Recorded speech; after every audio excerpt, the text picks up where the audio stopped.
रजीम बिस्मिल्लाहिर्रहमानिर्रहीम। अस्सलाम वालेकुम व्यूअर्स, क्या हाल है? ठीक है? और सेहत तबीयत की सुनाएं कैसी है? अल्लाह पाक आप सबको खैर वाफियत से रखे। तो व्यूअर्स चलते हैं आज की वीडियो की तरफ। व्यूअर्स ये कद्दू शरीफ के सीड थे जो कि मैंने 2 दिन पहले लगाए थे बोरी में डाल के ना। तो ये मैंने लगाए थे जी, इधर गोबर में रखे थे। देखते हैं कि उनका क्या बनना है।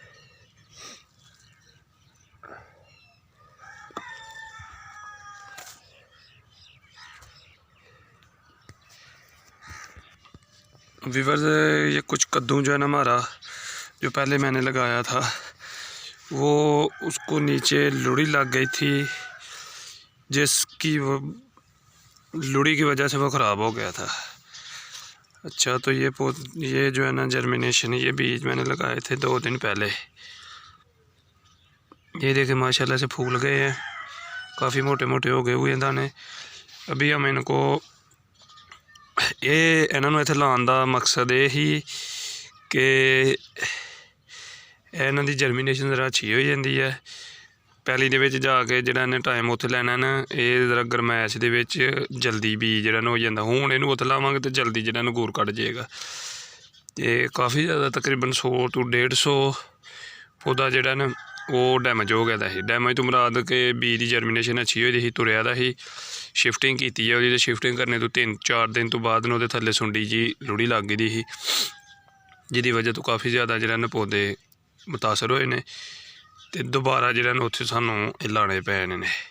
ये हुण अज उत्थे चले हुण लाने लई।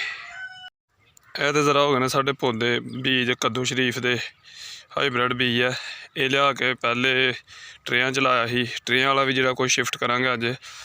तो खीरा भी लावांगे, दूसरा मर्च जी है वो उत्तों ज़रा छापर है वो लाइए, धुप्प निकल आई है, मर्च की सफाई सफूई करनी है। तो कमाद जो तुहानूं तरीकाकार दसने कि कमाद किस तरह लगता है। अज की थोड़ी वीडियो ना कमाद के रिलेटिड भी। वीवर लसन है, यदी गोडी कल की जी इन्हें की दी है। मर्च की साड़ी पनीरी है, लेकिन ये उत्तों सुबह इस टाइम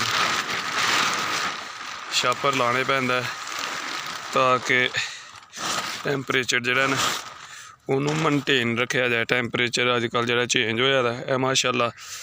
हाईब्रिड देसी तो ऐसी जी इत्थे लाई दी है। ब्रिंजल जोड़ा ना वही पनीरी काश्त की दी है। इत्थे जनक सीड जोड़ा ना वो जर्मिनेशन चेक करने कि कैसी होई दी है।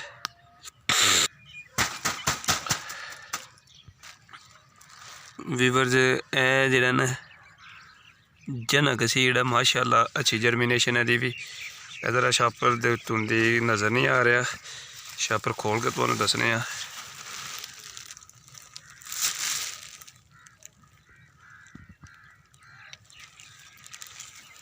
माशाल्लाह ना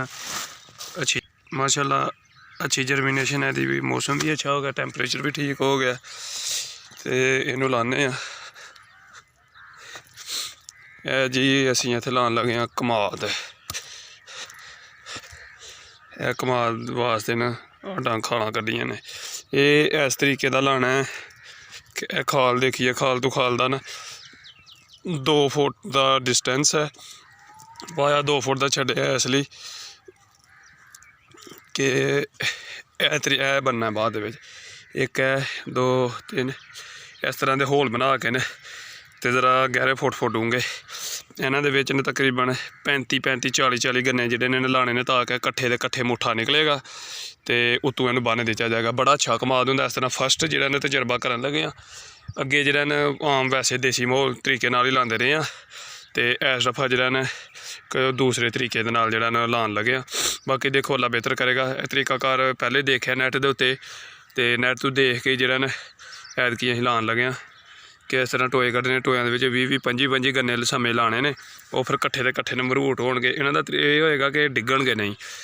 यह गोभी रखी है जिहड़ी मगरी है ना, ये फुल अच्छे कड्ढ के इत्थे चुन के रख लेने लाले ने। ये बीज बनावांगे हुण इंशाअल्लाह ना, ताकि अपना बीज जिहड़ा ना घर दा तैयार करांगे।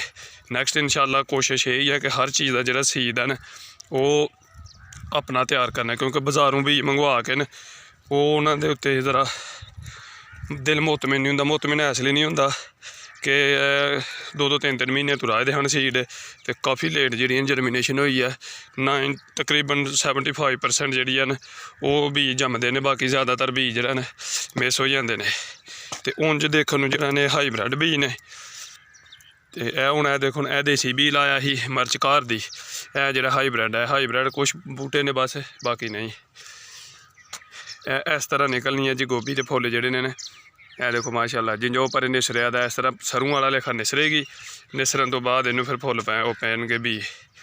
ਇਹ ਉਸ ਤੋਂ ਬਾਅਦ ਵਿੱਚ ਅੱਗੇ ਗੋਭੀ ਲਾ ਦਿੱਤੀ ਦੀ, ਇਹਨੂੰ ਵੀ ਗੋਡੀ ਕਰਨੇ, ਗੋਡੀ ਛੋਟੀ ਕਰਕੇ ਅਤੇ ਇਹਨੂੰ ਕਰਾਂਗੇ ਸੈੱਟ ਵੈਟ। ਤੇ ਚੱਲਦੇ ਹਾਂ ਹੁਣ ਅੱਗੇ ਕੱਦੂ ਦੀ ਤਰਫ। ਇਹ ਜੀ 2 ਖੇਲਾਂ ਦੇ ਉੱਤੇ ਕੱਦੂ ਲਾਉਣ ਵਾਲਾ, ਅਤੇ ਇਹਨਾਂ ਨੂੰ ਲਾਉਣ ਸਭ ਤੋਂ ਪਹਿਲੇ ਤਾਂ ਅਸੀਂ ਜਿਹੜਾ ਨਾ ਇਹਨੂੰ ਖੋਲਾਂਗੇ। ਖੋਲ੍ਹ ਕੇ ਅਤੇ ਇਹਦੇ ਉੱਤੇ ਜਿਹੜੀ ਮਿੱਟੀ ਹੈ ਨਾ ਉਹਨੂੰ ਸਾਈਡ ਦੇ ਉੱਤੇ ਧਰਾਂਗੇ, ਤਾਂ ਕਿ ਆਸਾਨੀ ਦੇ ਨਾਲ ਜਿਹੜਾ ਨਾ ਇਹਨੂੰ ਛਾਪਰ ਨੂੰ ਲਾਇਆ ਜਾ ਸਕੇ। ਲਾ ਕੇ ਫਿਰ ਥੱਲੇ ਜਿਹੜਾ ਕੱਦੂ ਹੈ ਉਹਦਾ ਕੁਛ ਕੀਤਾ ਜਾ ਸਕੇ। ਮਿੱਟੀ ਜਿਹੜੀ ਹੈ ਨਾ ਸਾਰੀ ਲਾ ਕੇ ਨਾ ਤੁਹਾਨੂੰ ਥੱਲੇ ਜਿਹੜਾ ਸੀਡ ਦੱਸਣੇ ਆ, ਜਿਹੜੇ ਕਿ ਸਾਡੇ ਮਿਸ ਹੋਏ ਦੇ ਨੇ ਉਹਨਾਂ ਦੀ ਜਗ੍ਹਾ ਦੇ ਉੱਤੇ ਜਿੱਥੇ ਲਾਣੇ ਨੇ ਨਵੇਂ। ਤਰੇਲ ਬੜੀ ਹੈ ਸੁਬਹ ਸੁਬਹ ਨਾ, ਸ਼ਬਨਮ ਜਿਹੜੀ ਹੈ ਉਹ ਬਹੁਤ ਜ਼ਿਆਦਾ ਪਈ ਦੀ ਆ ਉਸ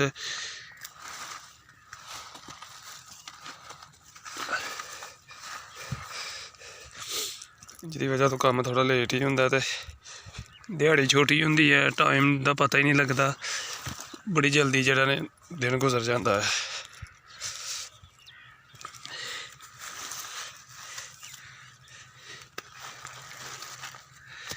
ਨਾਲ ਇੱਥੇ ਜਿਹੜੀ ਭਿੰਡੀ ਲਾਈ ਸੀ ਦੋਸਤੋ, ਭਿੰਡੀ ਜਿਹੜੀ ਹੈ ਨਾ ਉਹਦੀ ਵੀ ਜਰਮੀਨੇਸ਼ਨ ਅੱਛੀ ਹੋਈ ਹੈ। ਚੈੱਕ ਕਰਾਉਂਦੇ ਉਹ ਵੀ, ਭਿੰਡੀ ਵੀ ਚੈੱਕ ਕਰਨੇ ਆ ਕਿ ਭਿੰਡੀ ਸਾਡੀ ਜਿਹੜੀ ਹੈ ਨਾ ਉਹ ਵੀ ਨਿਕਲ ਆਈ ਹੈ। ਇਹਨੂੰ ਇਸ ਤਰ੍ਹਾਂ ਜਿਹੜਾ ਨਾ ਕਰਕੇ ਅਤੇ ਸਕੂਨ ਦੇ ਨਾਲ ਫਿਰ ਜਿਹੜਾ ਨਾ ਅਸੀਂ ਲਾ ਲੈਣਾ ਹੈ, ਇਹਨੂੰ ਇਸ ਤਰ੍ਹਾਂ ਸਾਈਡ ਦੇ ਉੱਤੇ ਸੁੱਟ ਦੇਣਾ।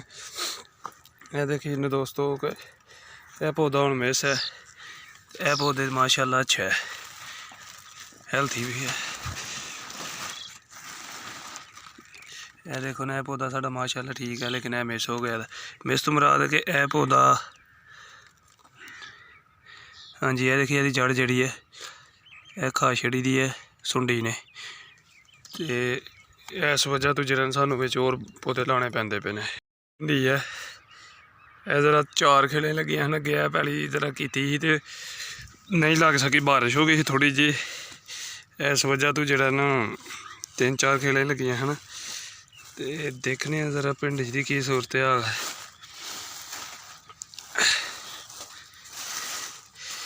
ਹੀਟ ਜਿਹੜੀ ਹੈ ਨਾ ਬਹੁਤ ਜ਼ਿਆਦਾ ਹੁੰਦੀ ਹੈ ਅੰਦਰ ਮਾਸ਼ਾਅੱਲਾ ਦੋਸਤੋ। ਭਿੰਡੀ ਸ਼ਰੀਫ ਜਿਹੜੀ ਹੈ ਨਾ ਸਾਡੀ ਉਹ ਵੀ ਹੈ ਦੇਖੋ ਨਿਕਲਣ ਲੱਗ ਪਈ ਹੈ, ਅੱਛੀ ਜਰਮੀਨੇਸ਼ਨ ਹੈ, ਅੰਦਰ ਟੈਂਪਰੇਚਰ ਬੜਾ ਹੈ।